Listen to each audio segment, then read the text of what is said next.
All right, I think we are live. Let's wait till everything heats up and all the electronics are working. I think we're almost there. There we go. YouTube's live. The other ones are live. Hi, everybody. It's Friday. My name is Tina-Desiree Berg. I host the Right Wing Insanity Report here on Status Coup. Happy to be back. Last week I was on vacation down at San Diego Comic-Con. Nice change of pace. Had a good time down there.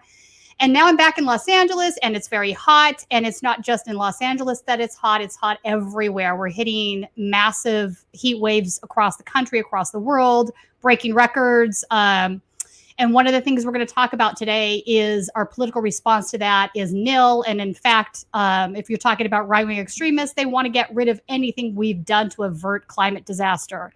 But before we do that, joining me today, I want to introduce my guest. Welcome to the show. Leila, come on in. You know Leila from Punch Up Podcast that she co-hosts with Pat Cody, who is the political satirist who's written a couple books, otherwise known as Pat the Burner. You guys have your show, once a week? Yeah, Wednesdays at 5. So it's a fun show. You guys have shots, you have games, you have guests. Yeah, we say it's lefty, newsy, and boozy. It's like drunk history meets the Daily Show kind of deal. We talk about, the topics of the week. We find some joy at the bottom of a glass or 5, and right on. It's a fun show. We have lots to talk about today. Yes, I've been on. I had a good time with you guys. Yeah. I do want to mention at the start of the show, for those that are following the storyline, so Rise Above Movement, which is a neo-Nazi group that more or less started the active club trends here in Southern California. Robert Rundo, who is the founder of that group, he traveled to Berkeley with his group. Huntington Beach, they got a lot of assaults and violence with. San Diego, traveled to Charlottesville. They were part of the Unite the Right rally there, committed violence there.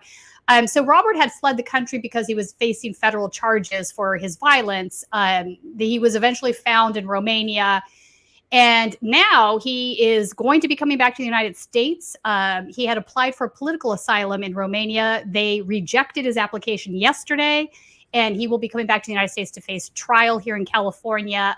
It's slated for December. Let's see if that happens in December. It's been pushed twice. But I did want to mention that as breaking news at the start of the show. All right. Now let's talk about Trump. We have breaking news in the Trump indictment, right? So he was initially indicted on a first set of charges a couple months ago. We've been awaiting at the start of this week to see what was going to happen with that. And now we have a few new charges that have been added. And we're going to talk about that and some of the reactions coming from both Trump world and from media organizations. But let's first bring up the facts so everybody understands what's going on. I'm going to pull up an AP article that sort of outlines what's been added to the indictment. With Trump newly indicted, here's what to know about the documents case and what's next. Former President Donald Trump has been indicted on 3 additional charges in a case that accuses him of illegally possessing classified documents at his Mar-a-Lago estate, allegations that add fresh detail to the criminal case initially issued last month.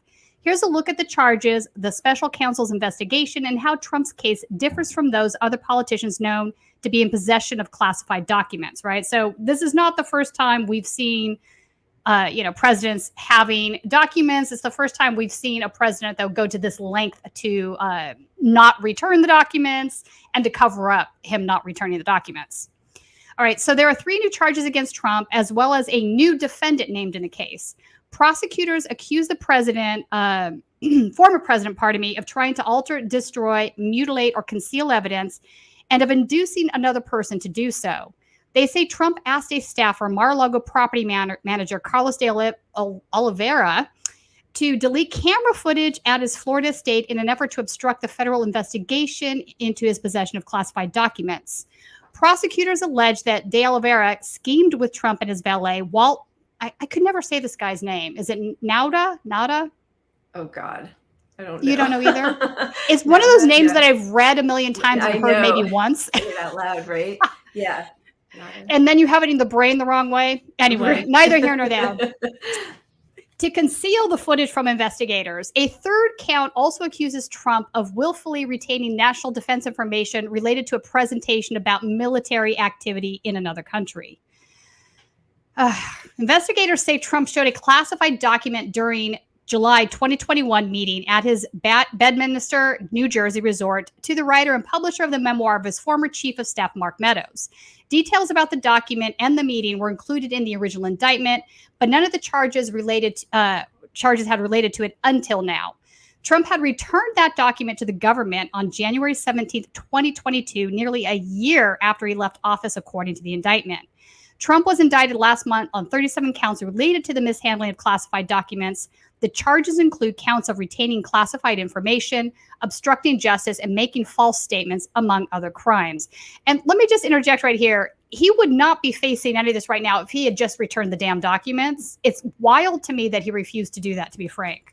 Yeah. All right. So, right. Sorry. Yeah, maybe it shouldn't be wild. Maybe it shouldn't be wild to me, but it is.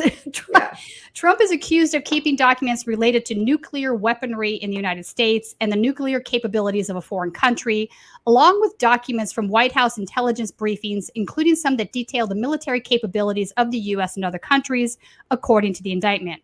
Prosecutors allege Trump showed off the documents to people who did not have security clearances to review them and later tried to conceal documents from his own lawyers as they sought to comply with federal demands to find and return the documents. The top charges carry a penalty of up to 20 years in prison. I doubt Trump will do 20 years in prison for anything. Having said that, that is the potential there. After leaving office in 2021, the former president showed someone working for his political action committee a map that detailed a military operation in a foreign country, prosecutors allege in the document. On another occasion that year, Trump showed a writer, a publisher, and two of his staffers, none of whom had security clearance, a military plan of attack. How is Trump reacting? Well, how do you think Trump is reacting? Denial, denial, denial. A Trump campaign statement dismissed the new charges as nothing more than a continued desperate and flailing attempt by the Biden administration to harass President Trump and those around him and to influence the 2024 presidential race.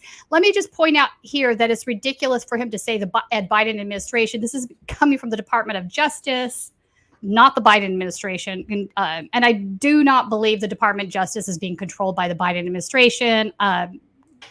Tell me I'm crazy, but I don't see that. In an interview Thursday night with Breitbart News, of course, Trump called the superseding indictment harassment, repeating his insistence that his activities were protected by the Presidential Records Act. Sorry, bro, that's not true. I think he even admitted on tape that he hadn't classified them before he left. So even his own that's correct. Alibi. Yeah, we went back on that one too. I mean, truly, if he had just returned the documents a year ago, we wouldn't be where we are today. I mean, he just kept digging his feet in and saying, no, I'm not going to return them, lied about him. And now we've gotten to the point. In fact, let me pull up, Colin, can you pull up that page, the page from the indictment where he discusses this particular situation? I want to read this so people can see the actual indictment itself. So, De Oliveira told Trump employee 4 that his conversation should remain between the two of them, asked Trump employee number 4 how many days the server retained footage. Trump employee 4 responded that he believed it was approximately 45 days, and wait for it, told Trump employee 4 that the boss, quote unquote, the boss, meaning Trump, wanted the server deleted. Trump employee 4 responded that he would not know how to do that and that he did not believe that he would have the rights to do that. Trump employee 4 told Oliveira. Thank you. I can't get that out either. I'm tongue-tied today. Would have to reach out to another employee who was a supervisor of security for Trump's business organization. So wait a second. This is the guy, and I'm going to bring this up just because it's so absurd. This is the guy that went on and on and on about Hillary Clinton's server in her basement and how she should go to jail for that, right? Lock her up. Now, mind you, I'm the kind of person that is going to say both of these guys are wrong. Hillary Clinton both go to jail. Yeah, they're both. Yeah, she should not have had a server in her basement. But I'm sorry, if you can't see how this is like a bridge beyond that, I don't know what to say. This is insane. They always seem to level out whatever he does. We've got just a smidge better on the Democratic side, right? So I think, I don't know. It's just a lot of corruption going on, but yes. A lot of corruption going on, yeah. So that is sort of the underlying new information in regards to this. Now let's take a look at some of the reactions to this. So not all of the Trump camp is like in denial about this. I want to play this clip from attorney Ty Cobb, who was White House counsel for Trump for a couple of years. Let's play that clip.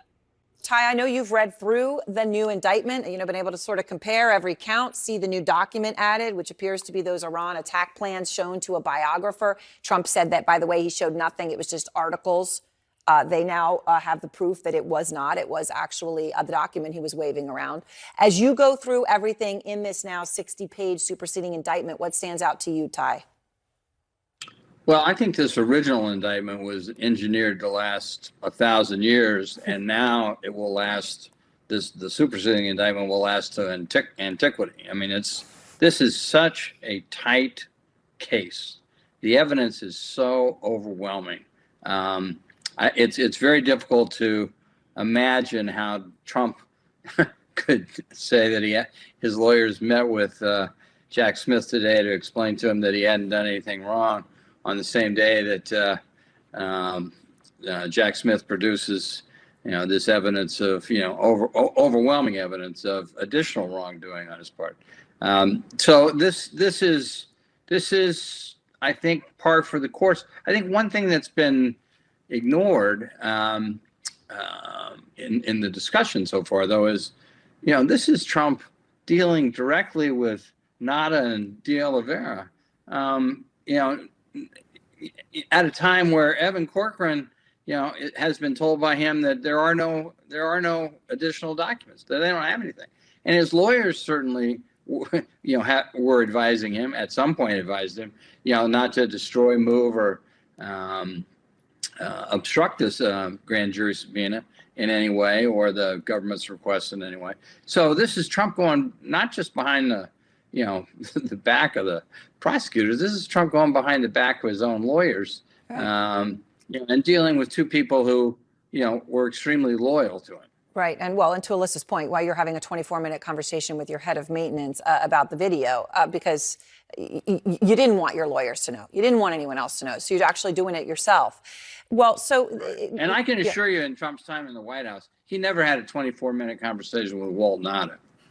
Right. I mean, 24-minute conversations in general for him would have been rare in any case. This is a long conversation. It does stand out in this. So, Ty, what about the document? It says they added an additional document, top secret. It's marked here going through it. Top secret described as plans. I'm just looking at it here, but specifically plans about invading a foreign country's military. Sorry, presentation concerning military activity in a foreign country. We understand that now appears to be the Iran attack plans that he was waving around to biographers. Now, he said to Bret Baier after the original indictment very clearly, that it was just newspapers, articles, who knows what it was I was waving around. They're now making the point of, yeah, it was what you were waving it around, and we've got the document. What does this do to the indictment? So it doesn't add all that much to the indictment, but it takes away a lot of the platform that Trump has been trying to build for himself. See, they have these ridiculous stories. They're talking about Milley's plan to invade Iran, and they can't even produce it. All right. You get the point. So basically, Ty Cobb is like, this is an ironclad case. It's tight. I've never seen it's going to last till antiquity. I mean, yeah. I think Ty is right, but it's interesting to have one of Trump's, somebody, I should say X probably at this point, in his camp, being honest about that. What do you think? Yeah. I wonder if he feels that his loyalty to Trump didn't pay off and he's done, trying to clean up his mess. Because I do feel like, of course Trump belongs in jail, but, in the 80s, we knew that, right? Like as a landlord with his scam of a university, with all of his bankruptcy fight, he's corrupt as the day is long. But the problem is they never go after him for those sorts of things because it would sort of implicate everybody. So I am curious right now why Ty Cobb is coming out so strongly against him. I think it's because the case is that strong. This is more extreme than even Watergate was. Right. If we want to make a comparison, I'm going to compare it to that over the Clinton thing. This is pretty extreme stuff that Trump has been engaging in. And I do hear your point. I think part of that conversation has to do with the fact that Trump is a member of the plutonymy, right? He's always been a member of the wealthy elites in this country. Right. The wealthy elites transcend both parties. They're going to protect each other. They have a sort of solidarity that is unifying that. So that might be part of the conversation, 100%. I just feel like he flagrantly has a disregard for all the norms. So like Hillary and her server, Biden takes documents. By the way, he took them when he was vice president, not president. So like that's a little it's nowhere near as bad. And he's returning them. He's cooperating with the FBI. Right. But so like then it doesn't look as bad, right? Because you have somebody over here who's just a total wackadoo who flouts every norm, who thinks he can get away with everything. So all the rest of it pales in comparison. Oh, 100%. Like I said, if he had returned these documents a year ago, we would not be here today. So 100%. He's sort of done this to himself. So I mean, we'll see what happens. I don't think that the DOJ is going to entirely ignore this. I don't think they can. So the question then becomes like, what's next? Is this a situation where Trump possibly takes a plea deal, spends, 5 years with house arrest and an ankle monitor on? So part of let's get into some of the things that are coming out of Trump territory, because of course now they're trying to say this is just, the Democrats or the wealthy elites or the fake news trying to stop his campaign for 2024. They don't want him to be president again. They're going so far as to say he won the last election in 2020. He should be president now. So now they're just going to, let's play some of these clips. The first one, I think, which one did I have first here? I have some doozies here. Let's play the first one from Dustin Mills, Colin. Going to use obviously the way that we should, and as I do first want to say, Matt, I really appreciate what you've done, and I've been watching you, and I know the Trump team and the legal team. You're very astute, and you've really been going at it hard. So thank you for what you do. It all counts. But I will say that what's happening to Eric and his family by people like Jack Smith, by the people like Letitia James, as Eric mentioned, is the detriment of this country and our constitutional bedrock, and it needs to stop. So we have to take it head on. Unfortunately, they're giving us no choice in the matter. But I think you said the right thing in the beginning in your monologue, which is that what they wanted was the indictment. What they wanted was the shock factor. They're going to do it time and time again. We know they have a couple more tricks up their sleeve. We're ready for them. But are they legally sound? No. And that's the most important thing I could say as the president's, spokesperson for all legal issues. This is a farce, as Eric said. It is a complete gimmick, and it is election interference. That's the one thing we haven't mentioned, which is exactly what it is, frankly. So there's new reporting today from the Daily Beast. Bernie Kerik, former New York City police commissioner, will turn over about 2,000 pages of materials to Jack Smith. Is this something the Trump legal team wanted to happen? What more can you tell us? I can't get into any details. Number one. Number two, I would just say this. Remember something. Every headline that comes out in media, I don't even know if I would recognize the Daily Beast as a valuable media source, but the Daily Beast, they come out with these leaks, and I read a little bit more reputable newspapers. But listen, they come out with this for a reason, and everything is done in specific timing. Headlines are done for election interference. Watch. We know that Hunter's associate was supposed to come out and testify on Monday. I heard now he may not be doing so. But watch, they'll come after Trump again around the same time, so that, again, they say, look at the shiny ball, guys. Don't look over here. We don't want you to see it. We want to give you another headline. Alina, I want to get to how the media is influencing the federal judiciary. They seem to want to put their thumb on the scale with all of these Trump cases. When Judge Eileen Cannon ruled even remotely favorably for Trump, the media went crazy. Take a listen. This is a judge, Judge Cannon, who has already made a pattern of pretty far out decisions favoring Donald Trump in the litigation over the search warrant at Mar-a-Lago. She was struck down twice by a very conservative 11th Circuit appellate panel because she so favored him. So who knows what she's going to do? Judge Cannon, a loose cannon, if you will. Well, if I were Judge Cannon, I would voluntarily recuse myself. He's a brand new judge who was handpicked by the guy doing the crimes to preside over the jurisdiction that includes the place where he was committing the crimes. Alina, should we expect the media to continue to try to influence the federal judiciary?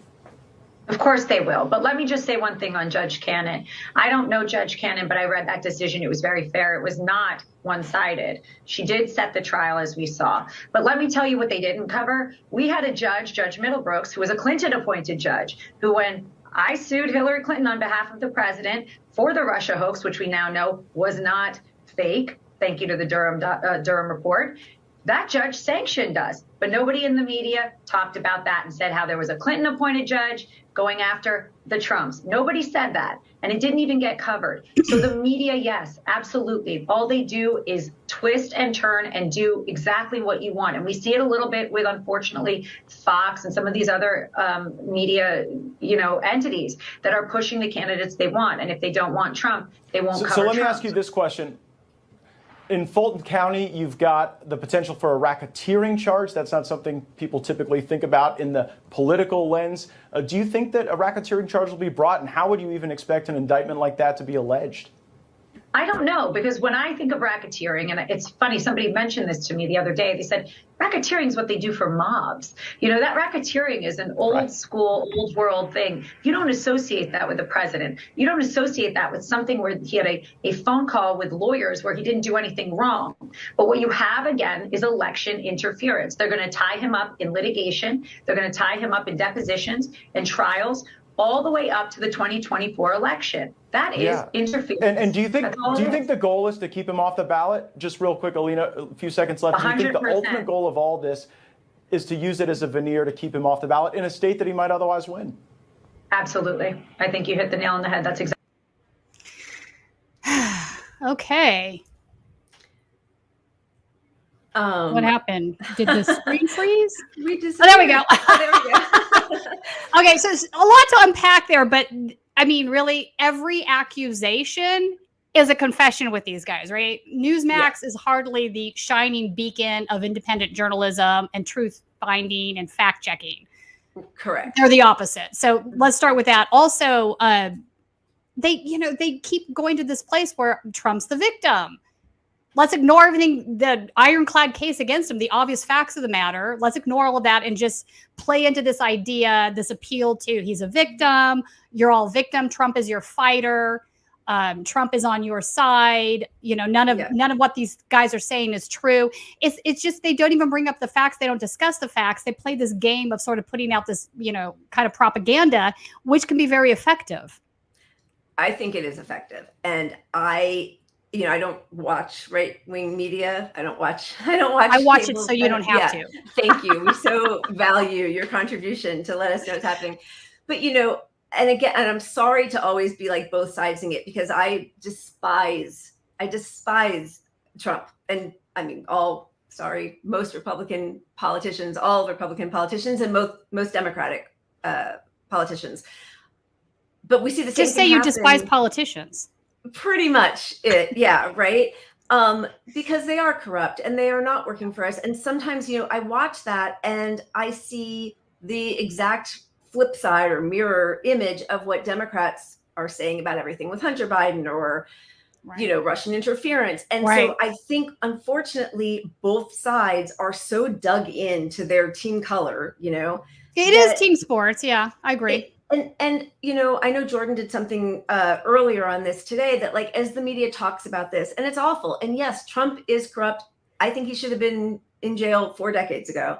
But there are so many things that are affecting people in this country and in the world. And so sometimes I think it does feel like a circus that both sides are playing into and enjoying, as we know, was it Jeff Zucker who said that Trump's presidency was the best thing that happened to NBC News? Or, this is a fun show for them. And so while I think that, yes, he is 100% guilty and should be charged on this, but so many other worse crimes I think that he's committed. But I don't think it's changing anybody's minds, right? Democrats hate him. Most independents. No, I agree that it's not changing minds. I guess my concern is we live in a post-truth America. My worry is this. I think we have a bigger problem than any of that. And it's the fact that so many people have been sucked into these, sort of echo chambers of and they believe things are true that aren't true. My worry is this: post-Truth America, Trump wins this election. Obviously, he's going to bring the country further to the right and install more fascist policy, which is very damaging. His first term did a lot of damage.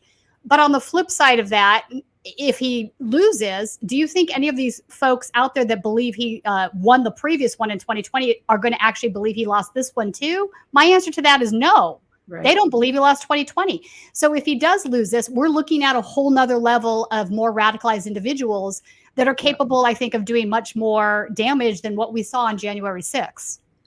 I think that's a real possibility. And I think that's probably why there are a bunch of Republicans who are starting to turn on him as it's leaked that, he has plans to basically make himself a permanent president if he does become president in 2024, So I think that's terrifying for a lot of people. It's not terrifying enough, though. And I keep pushing back. I'm so sorry, but it's not terrifying enough to the Democratic establishment to not run a feeble, old, horribly. They should run a primary. I agree with you there. They're not worried about Trump.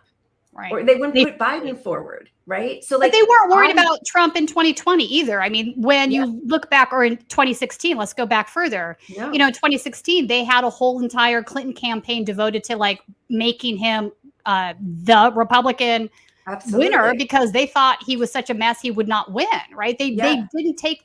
They're very much isolated in their beliefs. They haven't spoken to enough people out in the country. They didn't take the temperature of the room at all. Right. It was obvious to me that Trump could win that presidency. And, Bernie Sanders absolutely could have won that, but they don't want any sort of, working class messaging, right? They're still beholden to, the plutonymy in this country. And that is part of the conversation. And it's what's driving the country, I think, in a way further to the right. It's undergirding a lot of the fascism we're seeing. It is. And it's always the, neoliberals are helping shepherd that along, right? When they thought Bernie was going to run away with the nomination in 2020, Biden and Clinton, they would not say that they would endorse or vote for Bernie if he were opposite. Right. But they got pissed that that Bernie did ultimately do that, right? Because he's a team player, and so to speak. But they were putting out this narrative, right? Bernie's not going to endorse whoever. And it's that's again, every accusation is actually, exactly. Said that, exactly. So, I do think it's just total echo chambers that, the right-wing media is going to say, and on some level, I do think Democrats are trying very hard to destroy one person or prevent him from being able to run, but they're not really worried with the right-wing ideology, right? We have them all saying what we need is a really strong I agree with you. Party. I think now, though. I think they are now, and it's a little too late. Yeah. Well, they were more worried about Bernie Sanders instead, right? 100%. Yeah, they would rather lose to Trump than win with Bernie, and they will not. If they want to win, Medicare for all, cancel student debt, stop drilling fossil fuels, stop endless wars. I mean, there are public, free public college. There's so many policies that people are craving, but they won't do that. So I do think this is a little bit of, and I mean, maybe I've gone too far down the conspiracy road, but I do think that this is a real concerted effort to take him off the ballot. And to take who off the ballot? You lost me there. Trump. I do think. I do not believe that. Okay, no. Tell me why you believe. I absolutely don't believe that. I think the Department of Justice does not care who's on the ballot, who's not. That's not their wheelhouse. I think this is truly just law enforcement. So appalling to them. Yeah, I mean, maybe that would be so good, but there's so many illegal activities that they just sort of turn their head at. I mean, we're sending cluster bombs to Ukraine, right? Like war crime, and we're all just going to walk.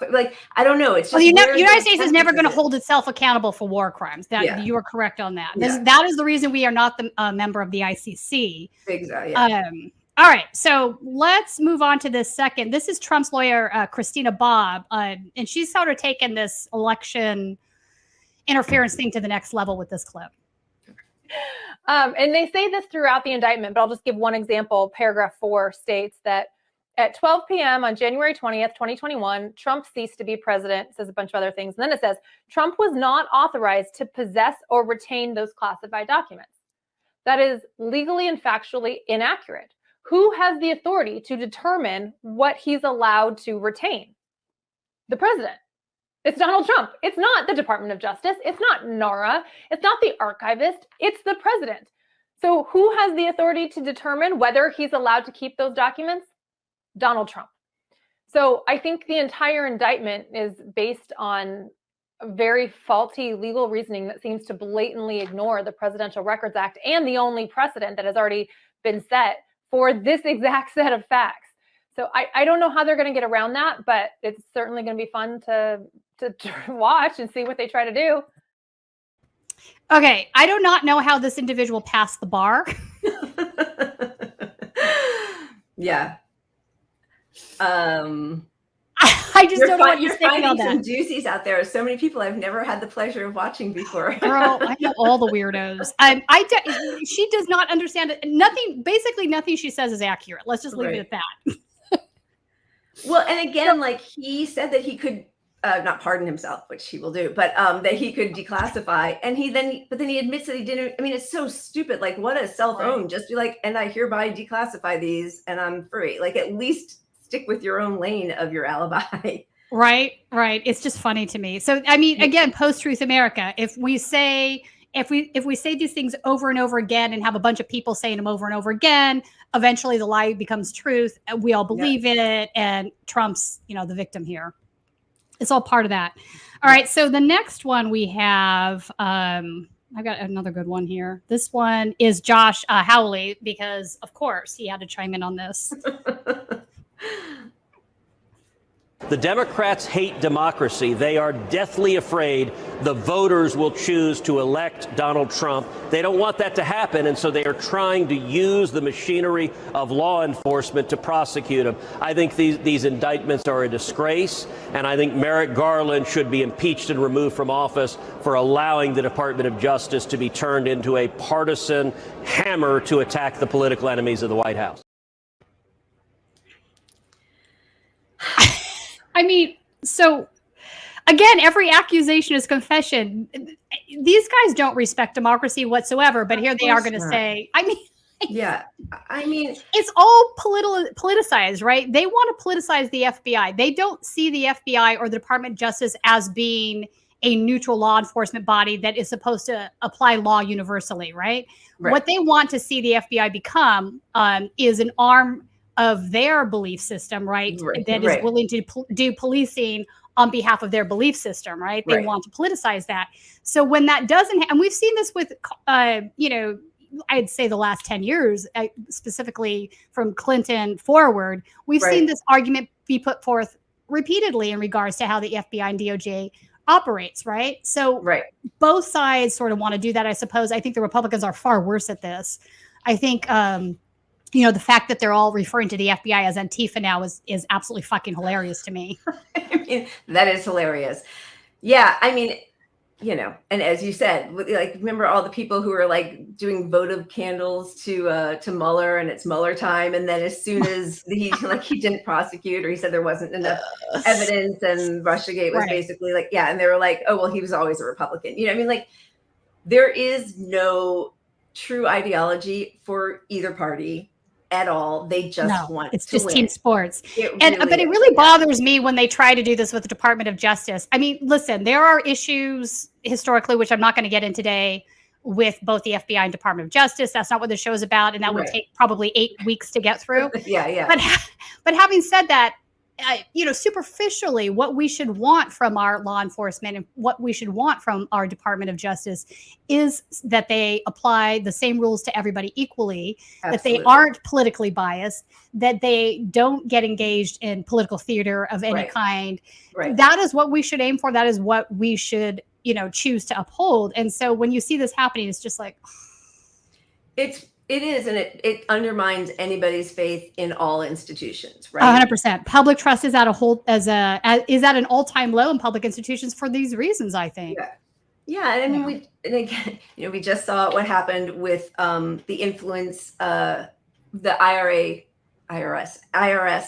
whistleblowers, right? And they have been completely derided by establishment media as being partisan and hacks, because they don't like that they are implicating Biden's White House for exerting some pressure or his campaign. So, I mean, I understand I have no faith in any of these institutions anymore because we see how easily corruptible they are depending on who's in power. But I agree with you. Nobody should be above the law. No matter, even if you're an ex-president, we should have prosecuted, George W. Bush. Oh, 100%. He's the worst of them all, in my opinion. Truly. Yeah. Okay. So again, people look at that and they're like, well, so he's okay, but Trump is, and again, none of it's okay. We need to get to the place where none of it's okay. Exactly. But maybe corruption's bad, period. Well, that would be such a lovely philosophy to operate under, if only. Just saying. I'm just going to put that out there. If I can convince people to come to that place, I will have done my job. I want to play a clip from my friend Ted Cruz. Oh my God. Yeah, let's see it.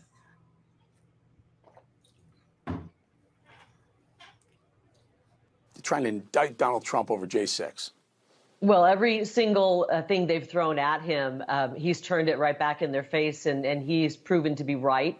They're wrong. They're just trying to bring him down, and you can't bring down a giant like Donald J. Trump. And I'll be honest, I think he would welcome that indictment. He would welcome a trial. I think he said it would be the trial of the century. I don't think that when they thought of all of that, and maybe during those meetings with his attorney, the attorneys brought it up and said, do you really want this? Because it's going to come right back in your face. They're playing checkers, and President Trump is playing, chess at the highest level. So I don't think they want to pick a fight with him. Well, she's okay, that was Party Lake. That was not Ted Cruz. I guess the videos got flipped. We'll play Ted Cruz next. But I mean, really, Trump is playing 3D chess here. That's what's happening.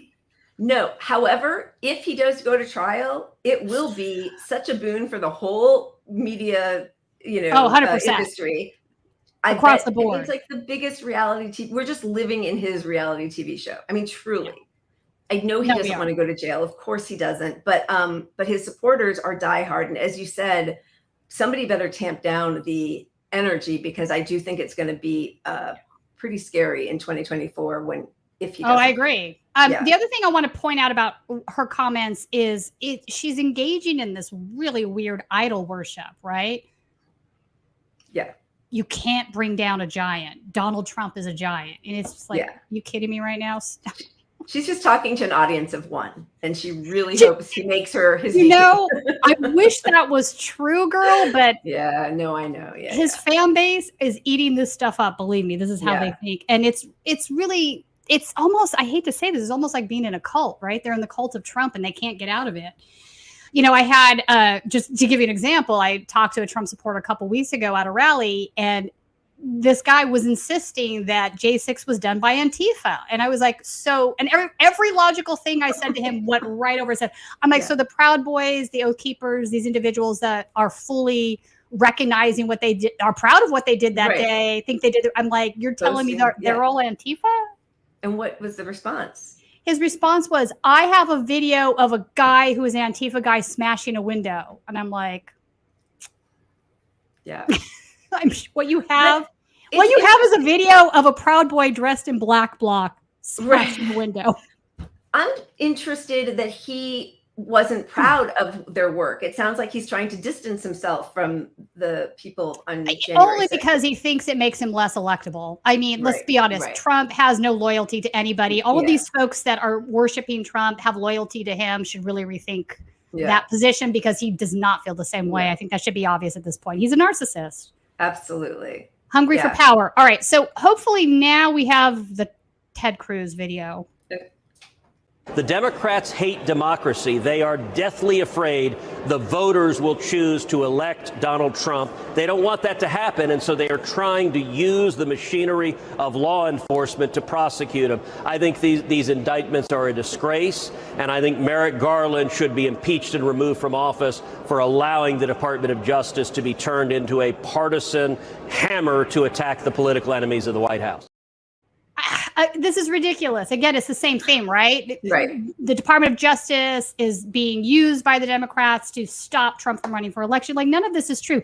Notice none of them want to address the obvious, insane amount of evidence that's in front of them. Right. Yeah. it's like the most ironclad case I've ever seen. Like, it's like, what, are you guys just going to ignore all of this evidence? And yes, they are. They really are. They really are. And, you know, again, Democrats do themselves no favors by, you know, so he's trying to sue to get the Green Party off the ballot. They're already talking about all the lawsuits they're going to have to, you know, prevent the signatures. So like, it's just, unfortunately, we are in this Fugazi experiment where we're just watching them all lie about each other and keep this going. Next, they're going to talk about UFOs. And it's, to me, it is an enormous distraction from the wreckage of this country.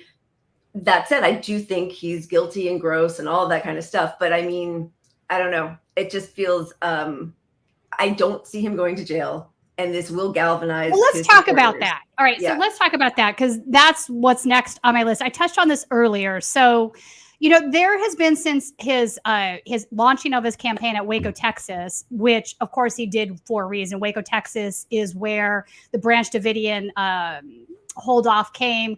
While they were down there, there were protesters there, one of which was Timothy McVeigh, who would obviously go on to plant the bomb in Oklahoma.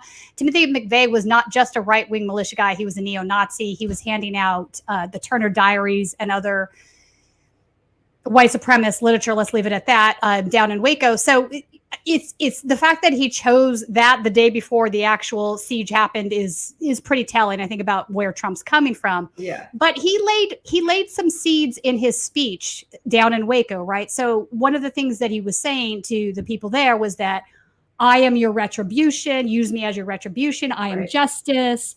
And, you know, he brought up continually this theme of the deep state. Either the deep state destroys America, destroys Trump, destroys you by virtue, you know, like all of these things are, you know, together as one, or we destroy them. This is our last stand. So, you know, really tough rhetoric came out of Donald Trump that day. And I think that was for a reason. So how do I think this relates? Well, I think this is how he becomes more of a martyr, right? So let's say Trump, the narcissist, doesn't particularly want to go to jail for 20 years, although I don't know that he would get sentenced to that. He is an ex-president. Right. Right. So he comes and he makes some sort of plea agreement. He makes a plea agreement with the Department of Justice. He serves, you know, 3 months at, you know, some really luxurious private prison thing, and then ends up under house arrest for some period of time or whatnot. I don't know how else this goes. I don't think they can entirely not sentence him to anything. I don't think that's possible at this point. Maybe I'm wrong. Yeah. But TikTok, that's sort of, I don't know. I've been hearing TikTok since 2016, but you might be right. But like, you might be totally right. I just don't see them doing it, but you might be totally right. But let me say this.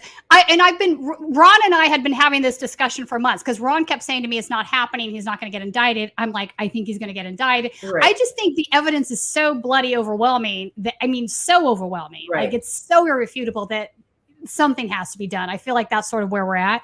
I don't think the Department of Justice wanted to go there. I think they tried their best not to go there, which is why I give the leeway to Trump that if he had returned all of these documents, you know, even 6 months ago, we would not be where we are here today. So, but again, he didn't want to do that because, you know, he's the almighty Trump. I'm in charge. I'm in power. Nobody can take me down. I'm the giant, you know. So I want to play actually a clip really quickly at CPAC, where he sort of was reiterating on this theme that he had brought up initially at Waco, Texas, just so folks kind of understand what I'm talking about here. Give me just a sec on that. I'm having an issue with the file. All right. While he's looking through that file, it's such a smart tactic. Oh, sorry. A smart tactic of his, though, because he is speaking to people's pain. He does nothing to alleviate it. Right. But he honors the fact, that I'm your warrior, I'm your retribution. And in the absence of any material change for most people, which has only decreased over the last 4 decades, at least that's something, you know? Right. So, I mean, it's just so, again, unfortunate that the opposition party, in quotation, does nothing about it. They have a perfect way to take control, and they're not using it. I agree. I think another example. Exactly. Another example. No, it's all right. Another example of this, Federal Reserve now hiking the basis point, another 25 basis points. This is crazy, right? We're already at this. They're saying they want to tame inflation. None of this is going to actually tame inflation. Inflation is coming from, not from wages that are too high, or it's coming from pure corporate greed. It's price 100%. gouging. Yeah. That is what it is. But they're so backwards in their thinking. They think this was, 30 years ago when they still had control over, the standards. This was before we had the internet and the computer exchange rates. We had, like, it's a whole nother world. Bitcoin, you can go all the ways that things have changed, but they're like, no, we have to stop inflation because we can't get past this idea. But this is going to cause very large amounts of pain to more people in this country because their mortgages, if they're on a variable, are going to go up. Credit cards going to go up. Like, all of these things are going to cost more for your average American, and they can't afford what they have now. Right. I mean, it's a form of social murder. They are going to, they're counting on harming whole swaths of the population instead of calling out or regulating the greed. Do something about the greed. Yeah. They could just do something about the greed. So Colin, just let me know when you're ready. If not, we'll just keep going here. 2016, I declared, I am your voice. Today I add, I am your warrior, I am your justice, and for those who have been wronged and betrayed, I am your retribution. I am your retribution. Not going to let this happen. Not going to let it happen. This is the most dangerous time in the history of our country, and Joe Biden is leading us into oblivion. With you at my side, we will demolish the deep state. We will expel the warmongers. They are people that don't get it, although in some cases they get it. They get it for their wallets. But we can't do that. We can't let that happen. We will drive out the globalists. We will cast out the communists. We will throw off the political class that hates our country. They actually hate our country. No walls, no borders, bad elections, no voter ID. We will beat the Democrats. We will rout the fake news media. We will expose and appropriately deal with the rhinos. We will evict Joe Biden from the White House. And we will liberate America from these villains and scoundrels once and for all. Okay. 4 more years. But so this is the call to personality here, right? Here's the thing. We will eliminate the deep state. I want to touch on this for a second. Does the deep state exist in the sense that there's a whole privatized group of, private security, weapons manufacturers, the MIC, as you will? Yes. Right. Do they need to be dealt with? Abso-fucking-lutely, they're a huge problem.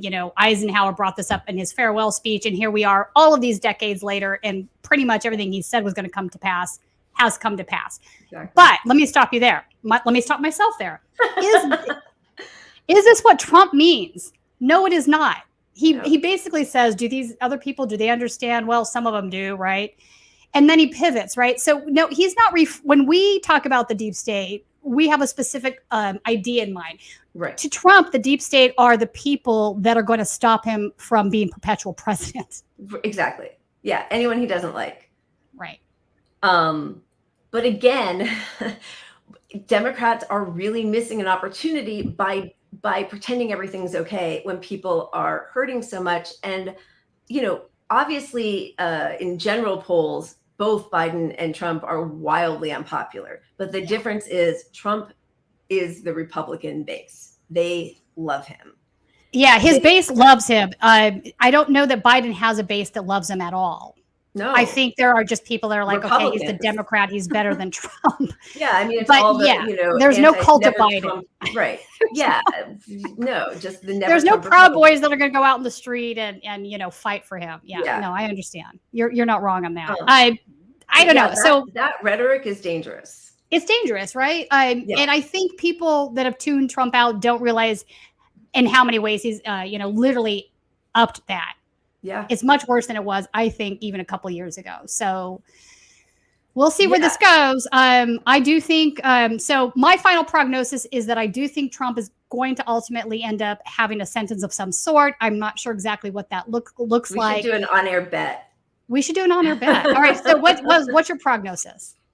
I think he's gonna wiggle his way out of this one too. I don't know. I think there's something's gonna happen where they're gonna say it's against the norms to jail or, I mean, maybe a fine. Can you get out of this with a fine? I mean, these are hardcore criminal charges. You absolutely cannot fine your way out of this. I mean, I don't know. I guess you could. Right. I mean, they just let, what's his name? Technically, no.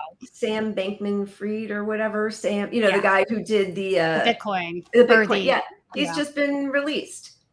And he's, I just don't see them really, giving the hammer to Trump. I think it would go against all the norms. And also they know that then the next Republican is going to come after so many of people in the Democratic Party. Okay, but hang on. This is, again, I feel like I need to separate this out.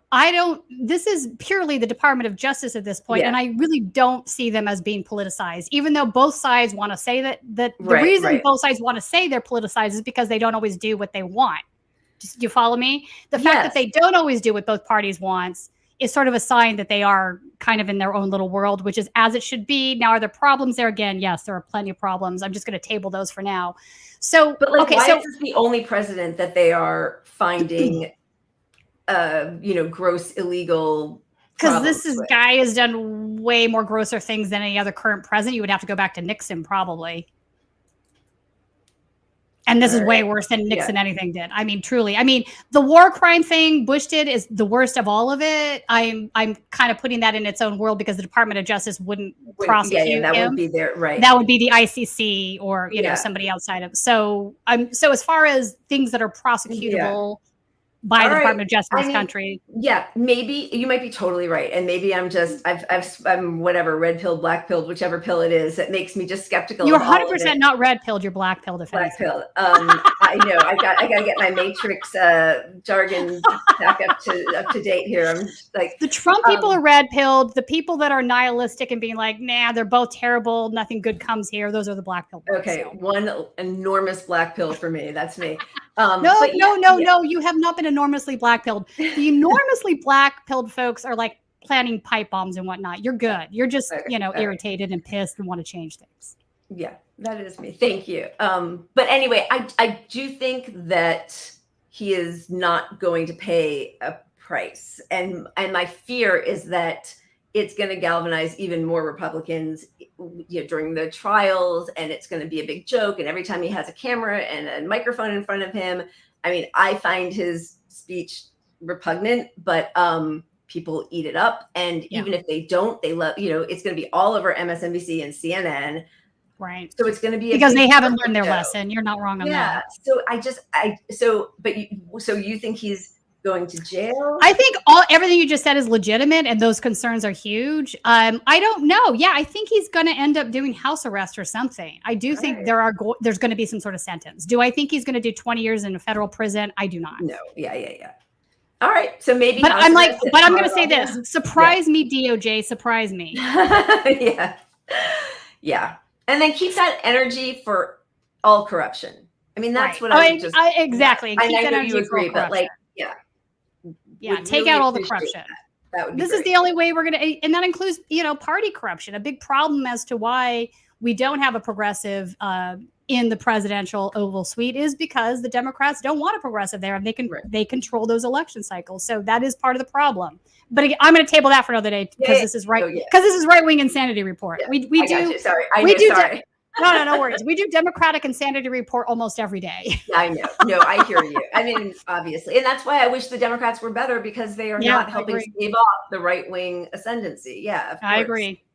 All right. Also, people, don't forget to smash the like button. Don't forget to share the stream. Obviously, we take new members.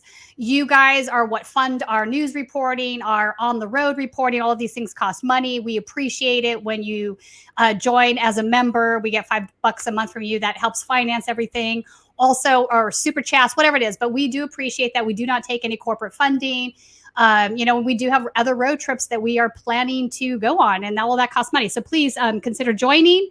All right. So the next thing I wanted to talk about is Project 2025. So I can hear everybody going, what is Project 2025? It sounds like a scary think tank. And my response to that is you would be right. So Project 2025, this is a group basically being spearheaded by the Heritage Foundation. Heritage Foundation goes all the way back to the Ronald Reagan days. Obviously, they were part of the Tea Party movement as well. So they've been around a while. To this, we have added some, what I'm going to refer to as America First organizations. So these are much more right-wing than even the Heritage Foundation is. So they came out with a report yesterday that had a lot of things to say about a lot of stuff that's going on. But I want to focus right now on climate change. We are clearly in the middle of massive heat waves across the country, across the globe. We are breaking record temperatures just about everywhere. We have cables melting in Sicily. We have in Florida, the ocean so hot it might as well be a hot tub, right? Coral reefs are dying. I am dying right now in my own studio because of the heat wave we have here in Los Angeles. It's everywhere. So anybody that's still engaging in any sort of climate change denial needs their head examined. I'm just, come on now. Yeah. So let's bring up, Colin, let's bring up the Guardian article on a project, because this Guardian article right here is basically taking a look at just the climate change portion of what Project 2025 put out. All right. Right-wing groups penned a conservative wish list for proposals of the next conservative president to gut environmental protections. The alliance of right-wing groups has crafted an extensive presidential proposal to bolster the planet heating oil and gas industry and hamstring the energy transition it has emerged. Against a backdrop of record-breaking heat and floods this year, the $22 million endeavor, Project 2025, was convened by the notorious right-wing climate-denying think tank, the Heritage Foundation, which has fossil fuel ties to, of course, billionaire Charles Koch, everybody's favorite right-wing villain right there. Called the Mandate for Leadership, the Conservative Promise, it is meant to guide the first 180 days of presidency for an incoming Republican president. Climate experts and advocates criticize planning that would dismantle U.S. climate policy. Let me just interject here that that's already happening. Not to bring up your favorite topic, Leila, but Biden just approved drilling in Alaska. He campaigned that he wouldn't do that. He did it anyway. So again, you have the mofos and the foes. Yeah. Am I allowed to cuss? The fuckers They're and the all on motherfuckers. the same team. All right. Really. So the nearly 1,000-page transition guide was written by more than 350 right-wingers and is full of sweeping recommendations to deconstruct all sectors of the federal government, including environmental policy. Heritage is convening the conservative movement behind the policies to ensure that the next president has the right policy and personnel necessary to dismantle the administrative state and restore self-governance to the American people. The foundation's president, Kevin Roberts, said in April's statement. The guide's chapter of the U.S. Department of Energy proposes eliminating 3 agency offices that are crucial for the energy transition and also calls for slashing funding to the agency's grid deployment office in an effort to stymie renewable energy deployment, E&E News reported this week. The plan, which would hugely expand gas infrastructure, was authored by Bernard McNamee, a former official at the agency. McNamee was also a Trump appointee to the Federal Energy Regulatory Commission. He previously led the far-right Texas Public Policy Foundation, which fights environmental regulation. This group, Texas Public Policy Foundation, is just like, they're just a mouthpiece think tank for fossil fuel money.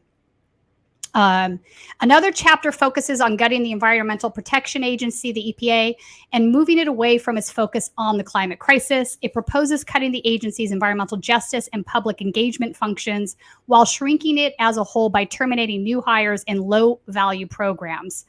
The proposal was written Mandy Gunasekera, who was a former chief of staff at the EPA under Trump.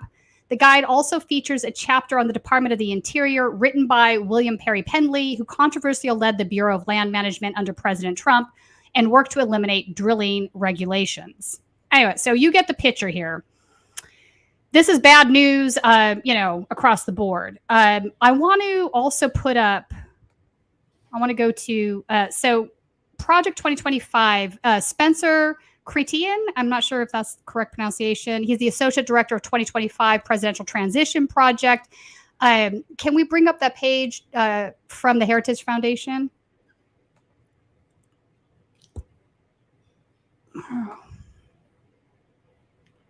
Oh, all right. Let's do that. That's that's the advisory board. All right. So I'll come back to this other one.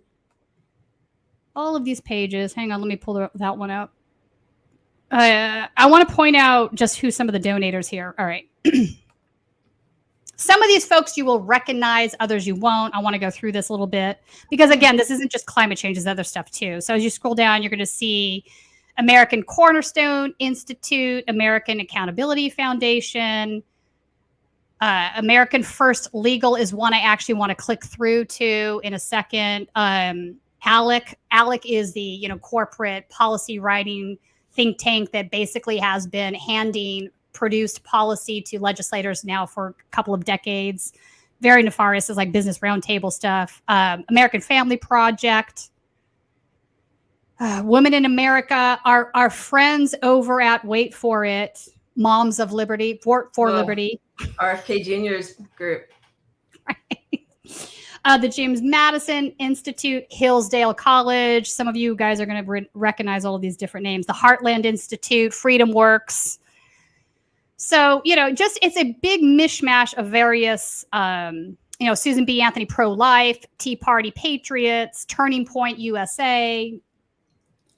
Well, unfortunately, they've won. I mean, Susan B. Anthony? Yeah. All right. Because, I want to go ahead. Yeah. No, go ahead. Yeah. I'm just so frustrated. I'm so frustrated because they're so obviously disgusting.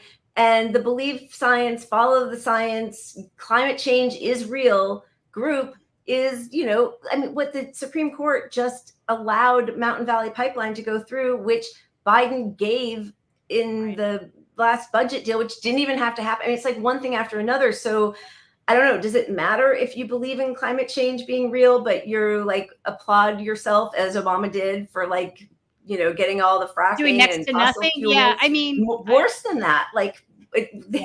Worse than next to nothing. He's the one who really pushed, as with Hillary Clinton as his State Department. She pushed fracking to the world. Oh, 100%. Yeah. So they've won. They've won on this. They've won on public schools. They won on COVID. The right wing has won because the Democrats are just like, that's gross, but we got to compromise with you. It's like, I don't know. It's terrifying. I mean, it is terrifying. It's 102 degrees. It is terrifying. It's dire. If we don't do something about this now, we are all going to be dead. I mean, I just don't think that's hyperbole at this point. And there's no will to fix it from either side. It's really a huge problem. I agree with you. That white paint. Paint. I mean, big recycle and bring out the extra white paint. No, it's stupid. I mean, I remember being in the DNC meeting when Sunrise Movement shut that shit down, and they still would refuse to acquiesce to having a climate change debate. And then I remember being on the floor, and the first person that came out and spoke against it was a literal fossil fuel industry lobbyist who was also a DNC member. So yeah, no, this is once again, I mean, it's slightly better. Slightly better isn't going to help us at all. If something isn't done. So I feel you on there. But again, then there's the argument for harm reduction. Vote for the Democrats because at least it's not as he'll bad. approve more fossil fuel drilling even than Trump. No, probably. I mean, he did. Did he? All right. Yeah. I'm like, that doesn't shock me if that's. Yeah. Anyway, putting that aside, I want to highlight some of these other groups that are part of the Project 2025. So 1792 Exchange, I wanted to pull this one up. This is probably a newer one for some folks.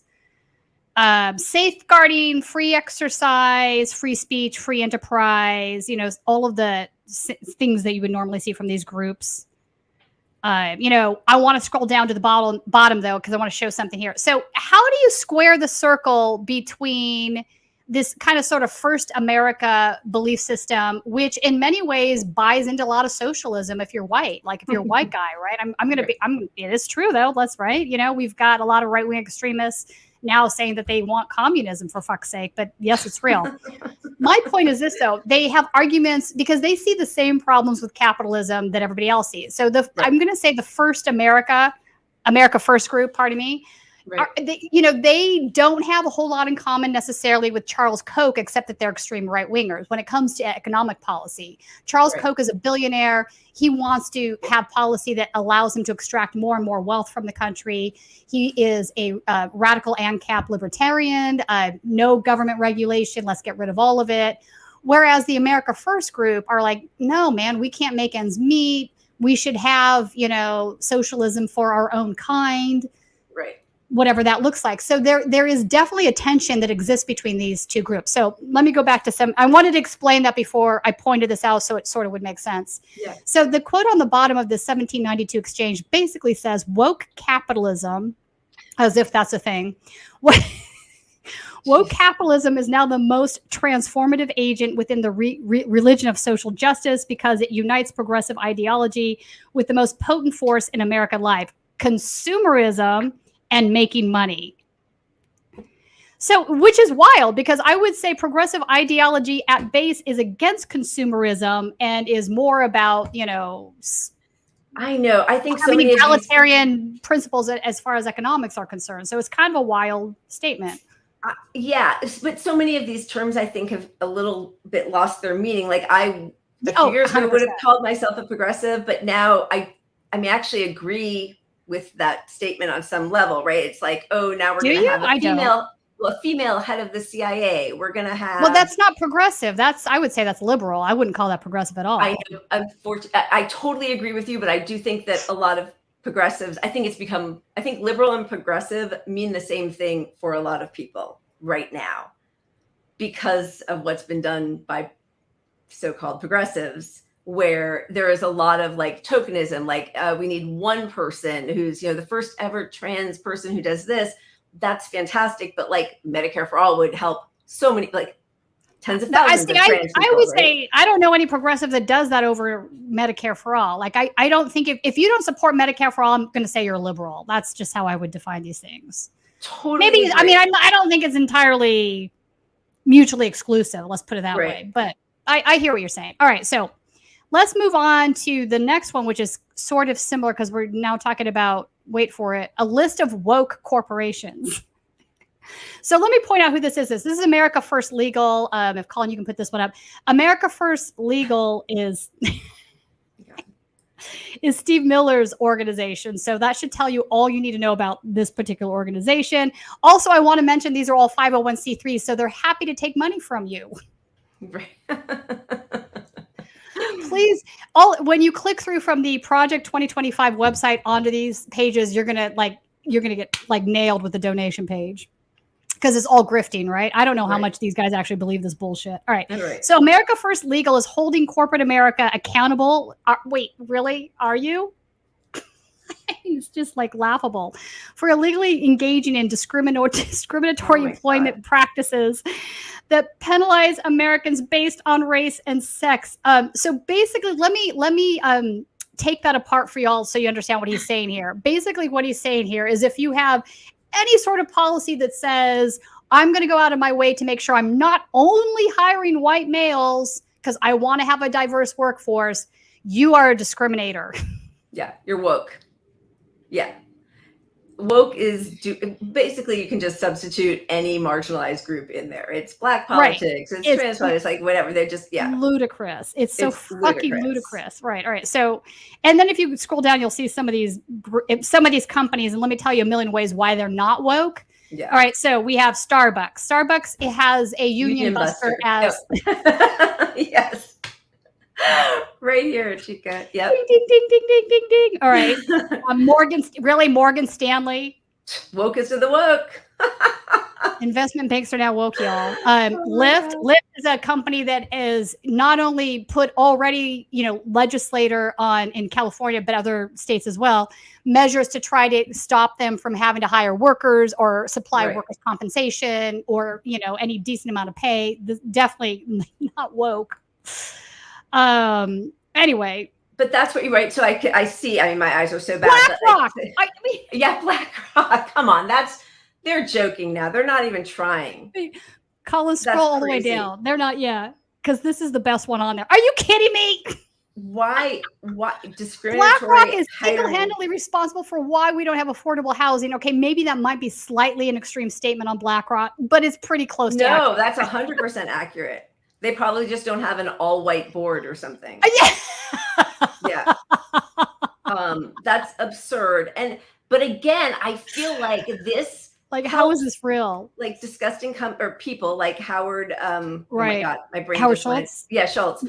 From Union Starbucks. Buster and Lyft and Uber and all these places, all like Prop 22 from a couple of years ago. Where Union Busters are now woke, y'all. Yeah, because they have a pink, because Lyft is giving people free rides to Planned Parenthood.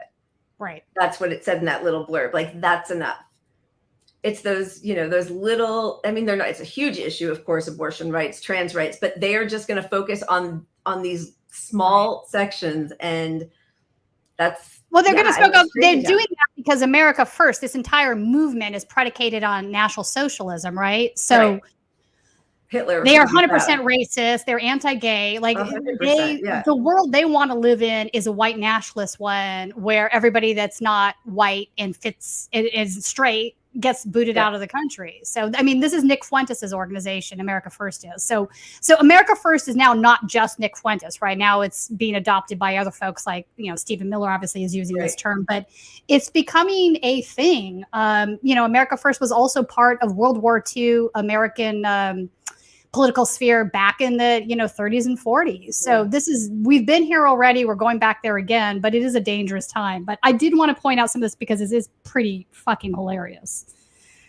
All right. So let's see. Well, let me go back to, I want to read a little bit from the associate director. Don't worry about putting this up, Colin. I just want to read a little second, just so people have an idea. So this is one of the individuals responsible for this project. With the Biden administration half over and with the immediate dangers inherent to our one-party rule in Washington behind us for now, it's past time to lay the groundwork for a White House more friendly to the right. Jesus. How much more friendly? I mean, what until world we're are all these guys goose-stepping. living in? Yeah, that's, I know. We won't be happy until, Our government has been right-friendly since the early 70s, I would say, since the Powell memo forward. So for them to even make this kind of a statement is bizarre. I want to read this because I want people to understand the world that these guys are living in. Right. For decades, as the left has continued its march through America's institutions. Have they met SCOTUS? What are they talking about, right? Conservatives have been outgunned and outmatched when it comes to the art of government. The asinine. One reason is because the Republican establishment never moved on from the 1980s. Beltway conservatives still prioritize this. Okay, this statement's really interesting. Beltway conservatives still prioritize supply side economics and bellicose foreign policy above all else. Belief in small government, strangely enough, has manifested itself in a belief among some conservatives that we should lead by example and not fill all political appointments. Belief in the primacy of national security state has caused conservative administrations to defer political decisions to the generals and the intelligence community. So this is a little bit of what I was sort of getting at a second ago, right? This guy is more on the America First side of the agenda. Obviously, this is why he's pointing this stuff out, right? So notice that sometimes these guys on the far right can diagnose similar problems that you're gonna see, progressives diagnose, right? It's just how they handle the solutions to those problems that are, the problem, right? But they do see the problem with a bellicose foreign policy and the problems they do see the problems with, wait for it, supply side economics. But this is obviously has tension with like the Charles Koch side of the Republican Party. Right.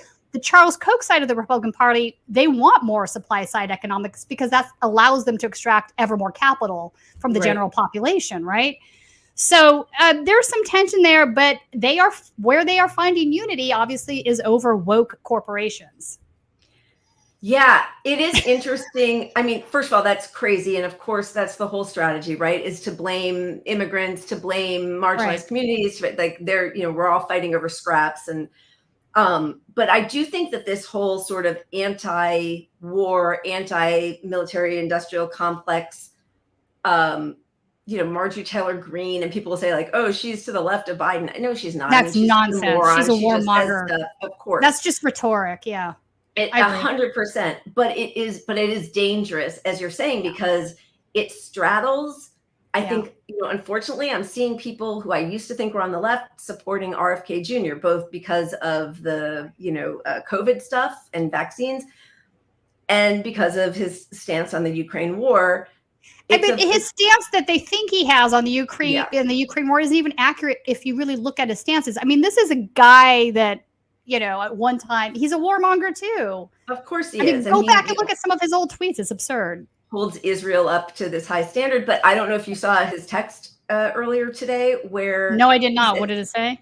I applied to have Secret Service follow me as a presidential candidate. Normally, it takes 14 days. 88 days later, I still haven't heard anything, or I was rejected. So he has SS, 14, and 88.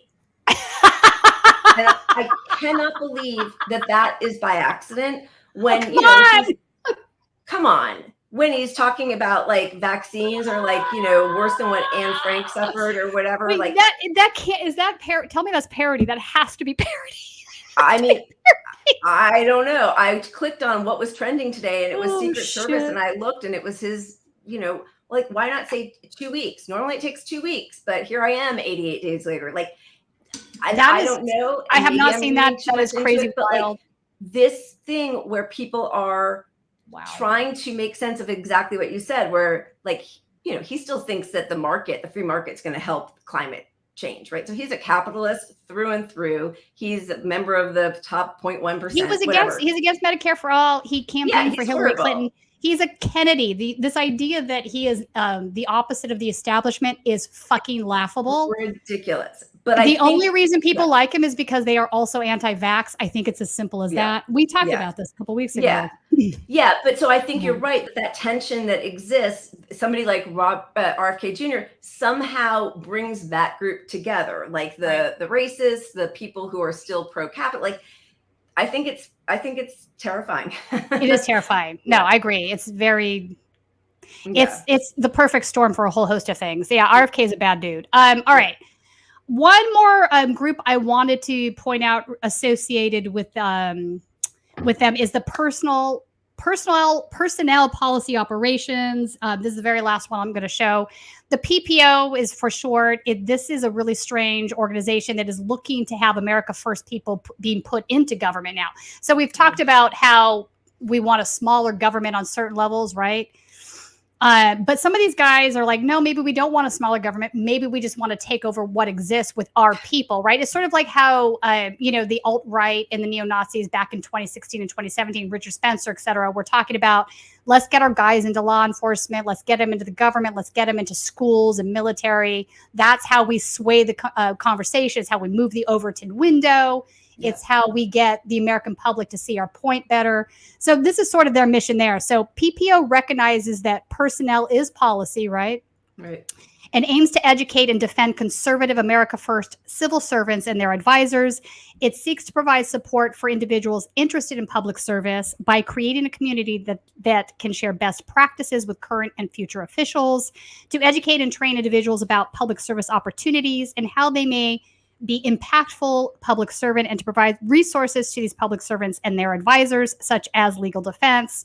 This is part and parcel to this idea that a lot of these guys are trying to take over school boards, right? We've seen a plethora of Proud Boys and other right-wing extremists running for the school board. This is partly where that's coming from.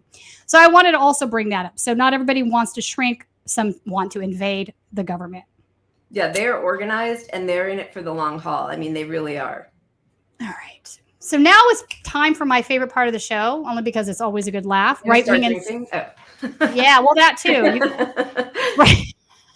Right-wing insanity roundup. All right. This is where I put together some clips for the last week that have been kind of like, All right. So the first one is I titled this one "LOL, Were You Duped?" We are going to the mattresses for these people. We are offering them more accommodation, more chances than we'd offer our own family members, for goodness sakes. And for what? To have Rudy Giuliani go down to Georgia and admit that he lied? Have Jason Miller tell the January 6th commission, yeah, we all knew it was BS. What is this? Some of you don't like it when I use the cult word, but when you like being treated like a schmuck and ask for more, that is a cult.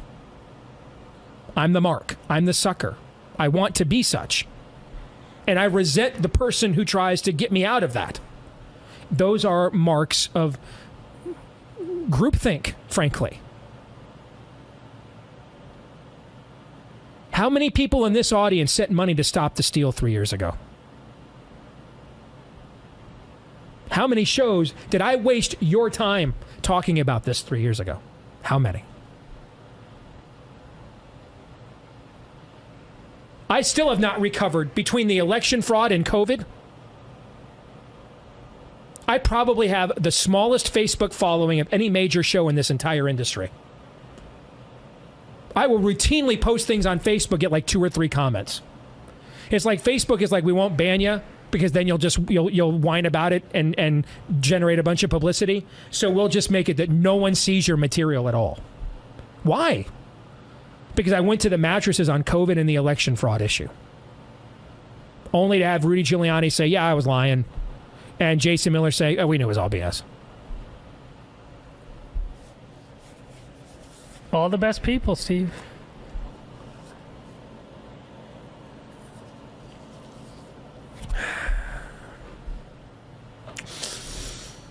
Email me. No, thanks. I don't think we need to email you. Sorry, you have Steve. To talk about your Facebook report, following. You've really hit a new low. Right. No, but what's amazing about this particular clip is here's a guy that's recognizing that the 2020 election fraud stuff is all conspiracy theory. But what his takeaway from that isn't that that's actually true, but that the henchmen, Trump's henchmen that are admitting that that's the case are traitors. Right. Okay, why? Come on, did Steve. Giuliani admit that he was lying? Why did Giuliani admit he was lying? Why? Because he is. Because the jig's up. Anybody with a brain can see this is all bullshit. Like, I mean, there's a point where it becomes so cringeworthy that you're like, yeah. Oh, it's like, beautiful. Steve, you're almost there. Yeah. Come on, buddy. The meltdown. Oh my goodness. All right. So, what if I told you the witches have taken over Monterey? That would actually make me happy. Let's see. Tell me about Virginia. Tell me about your experience. What do you see God doing? And then let's get into, obviously, your amazing announcement, which we're pumped about. Well, the last 3 statewide elections were won by Republicans, right? The governor, the lieutenant governor, and the attorney general, all Republicans. And Winsome Sears is a gangster. Yes, she is, and we love her. Great woman of God. I mean, honestly, she's always texting me prayers, and we pray back and forth, and she's amazing. And so, again, it's we can't let it turn like this. There's a place in Monterey, California, called Lovers Point. Yeah. The original name was Lovers of Christ Point, but now it's become, they took out the Christ, it's Lovers Point, and it's really, Monterey is a very dark place now. Yeah. A lot of witchcraft and the Wiccan community has really taken over there. And we can't let that happen in Virginia. Virginia is, I mean, especially down in Roanoke, they're God-loving people. Right. Richmond too, and Virginia Beach, and we just need to mobilize Christians across the nation. I mean. Wow. I mean, there should be some disqualifying things to run. What is he office. talking about? Wait, the Wiccan have taken over Monterey, California. There's a lot of witchcraft there. I mean, this is some crazy shit. So I want to point out that Sean Foyt, who is the guy with the long blonde hair, that is the guy that is doing this interview. You've seen him on Status Coup because I've covered him. He's the guy that was going to all the Disney locations and doing these rallies, calling all the Disney execs pedophiles. Right. He also was, doing homeless outreach, except that it really wasn't homeless outreach. He was preaching and singing songs in the middle of homeless camps when people were trying to sleep. I mean, so guys, and he's also many times said that he wants a theocracy in the country. He's like, I'm not embarrassed for that. Yeah, we don't want democracy. We want theocracy. So he's very much an extremist. But I just thought this was absolutely hilarious. Monterey, California has been overtaken by witches is just an insane statement. Because they took Christ out of the. I'm not even sure that part's true. I haven't looked into it, but.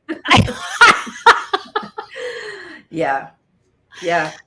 All right. So how much of a snowflake is Marjorie Taylor Greene? I mean, for real, how much of a snowflake is she? I mean, she again, she's one of these every accusation is a confession kind of individuals. Let's play this. We have seen this tweet behind us before, and this person, of course, sits on this very committee who just actually gave some very irresponsible facts to our witnesses in the committee as well. But just like RFK and other conspiracy theorists, members of this committee continue to attack vaccines. Vaccines save lives. The pandemic cost us 1.3+ million Americans. It's the single largest, most devastating loss of life event that we have had in the modern era. Mr. Chairman.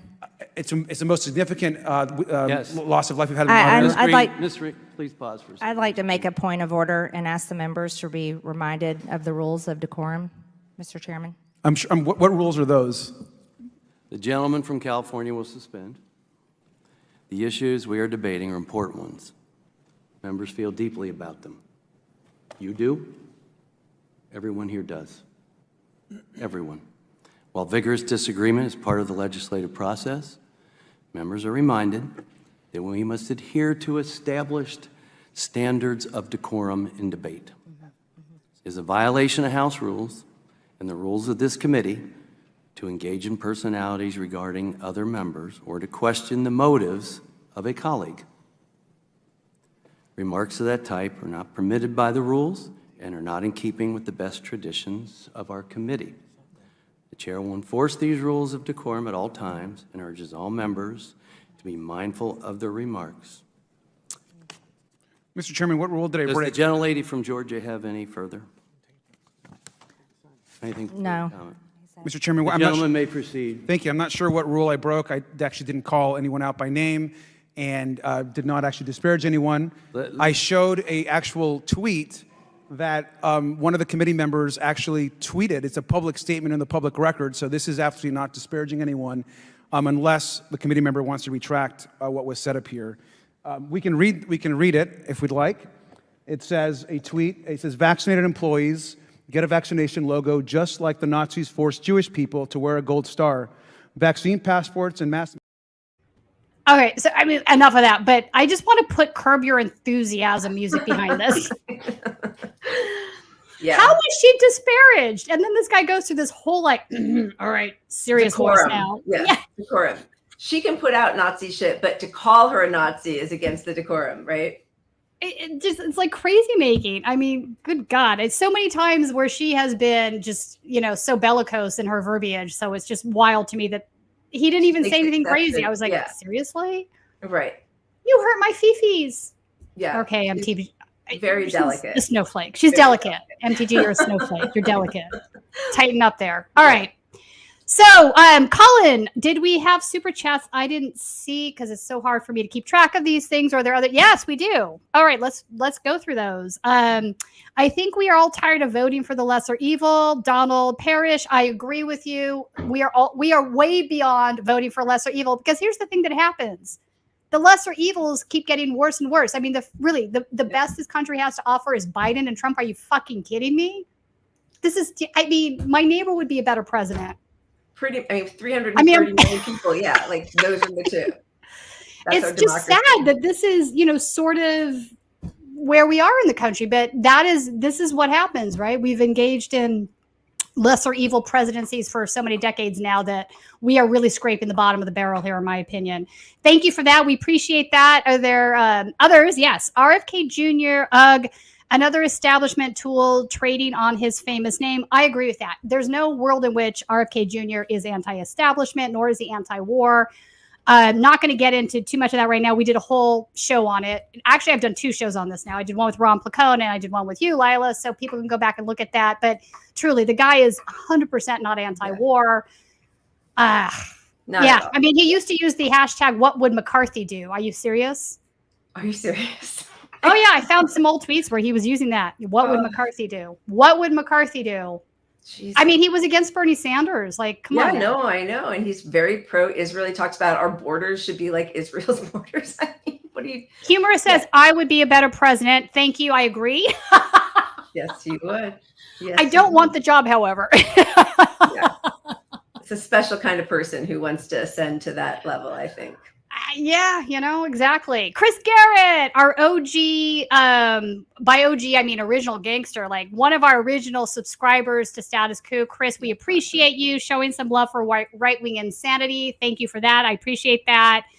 So, Leila, where can everybody find you? Your show is on Wednesday nights with Pat. I recommend checking it out. It is pretty funny. It's a good way to let off some steam because it's more less hard news, more fun stuff. Right? Yeah, I mean, we try to do both. We do cover the news, but we do it while we're drinking a lot, and sometimes that can get a little out of hand. And I was permanently banned from Twitter about 4 weeks ago for saying we need to bring guillotines back. That was all I said. It took, I think, 12 times. And finally, I wrote, you're going to hate this. Please help me get my account back. I am being targeted by a woke mob of Biden supporters who don't want to hear any criticism of Democrats. And I got my account back. So you now can find me again. Are you kidding me? You're kidding me, not. right? Nope. Oh my God. I'm being tagged by the woke or targeted by the woke capitalist mob. No, a woke mob of Biden supporters. Yeah, I should have said that. Of Biden supporters who can't handle any criticism. Girl, that is some funny shit right there. Yeah, so I am at Leila C. Leigh on Twitter and Punch Up Pod. Okay, so just so people know, I am not using Twitter anymore. If you haven't figured that out, I just can't take it. I really can't.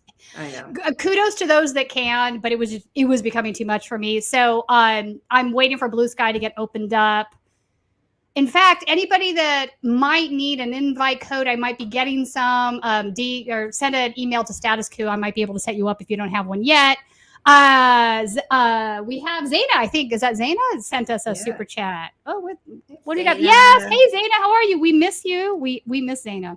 Great show. Glad you all called out how both parties candidates are promoting right-wing nonsense and fascism. Indeed, it is the case. It's like I interviewed really quickly. I just think this is the best quote ever. This is when I say the fuckers and the motherfuckers. This is where this originates from. The young ones in the chat are going to have to go look up who the Weather Underground is. The older folks will know. I interviewed one of the Weatherground members recently. And, obviously this is years and years after they did what they did. And I asked him where he lied on the political spectrum at this point. And he said, well, there's the fuckers and then there's the motherfuckers. Was he to the left of them or to the right? I'm assuming. He's the Weather Underground. He's super left. So for folks that don't know, the Weather Underground were like an anti-war in the 1960s. They're most known for planting a bomb in the Pentagon building in a bathroom. Nobody was hurt. But they did some radical stuff. This particular individual spent 10 years in prison for his actions associated with that. But the reason I reached out to him is I wanted to have a conversation about where a 1960s revolutionary would fall in this particular moment of time. Right. What would you say to these young kids that are out there trying to change the world and they're facing, like, nothing's gotten better. In many ways, it's gotten worse. Yeah. What was anyway, if you have an interest it's an hour and a half long. You can find it on my District 34 podcast if you have an interest in it. But you will find yourself saying this from now on. There's the fuckers and then there's the motherfuckers. It sums it all up beautifully, and he's 100% right. It's it's like the Democrats are the fuckers, the Republicans are the motherfuckers. It just encapsulates perfectly the problem. And they're working together with the same objective. All the areas you don't want them to work together with, they are 100% working together on. Anyway, thanks for joining us today. Thank you to the audience for always being participatory. Enjoy, all of you. Go out, hug your loved ones, and have a fantastic weekend. Thank you for having me.